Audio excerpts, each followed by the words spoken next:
ഇന്ത്യയെ നയിക്കേണ്ട ഭാവി തലമുറയ്ക്ക് ശാസ്ത്ര സാങ്കേതിക ബോധം ചെറുപ്രായത്തിൽ തന്നെ നൽകണമെന്ന് വിനു ജോബ് MLA.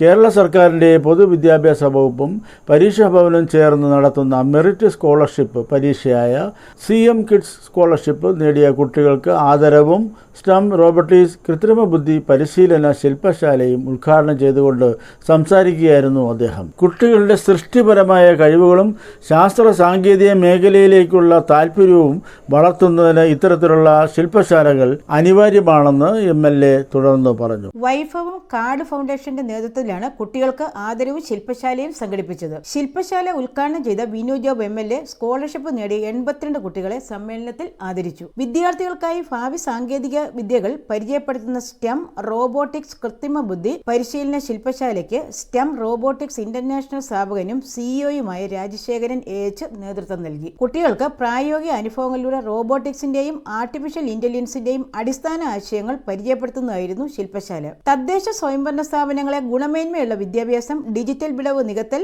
എന്നീ സുസ്ഥിര വികസന ലക്ഷ്യങ്ങൾ നേടിയെടുക്കാൻ സഹായിക്കുന്ന ശിശു, കൗമാര, പ്രായപൂർത്തി, വാർദ്ധക്യഘട്ടങ്ങളിലെ വളർച്ചയും വികസനവും എന്ന ലക്ഷ്യത്തോടെ പ്രവർത്തിക്കുന്ന വൈഭവം കാർഡ് ഫൗണ്ടേഷൻ സ്ഥാപകയും CEOയുമായ D. ശ്രീകുമാരി സ്വാഗതം ആശംസിച്ചു. നഗരസഭാ ചെയർപേഴ്സൺ ജോമി ജോസഫ്, വിദ്യാഭ്യാസ standing committee chairman NB Krishnakumar, മുൻ മുനിസിപ്പൽ ചെയർപേഴ്സണും കൗൺസിലറുമായ സന്ധ്യ മനോജ്, അക്കാദമിക കോർഡിനേറ്റർ അമ്പിളി V, ഡയറക്ടർ അശ്വതി, മൺട്രോതുരുത്ത് ഗുരുകുലം പബ്ലിക് സ്കൂൾ മാനേജർ രാമൻ.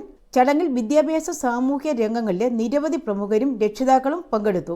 രാഷ്ട്രീയ ന്യൂസ്, ചങ്ങനാശ്ശേരി.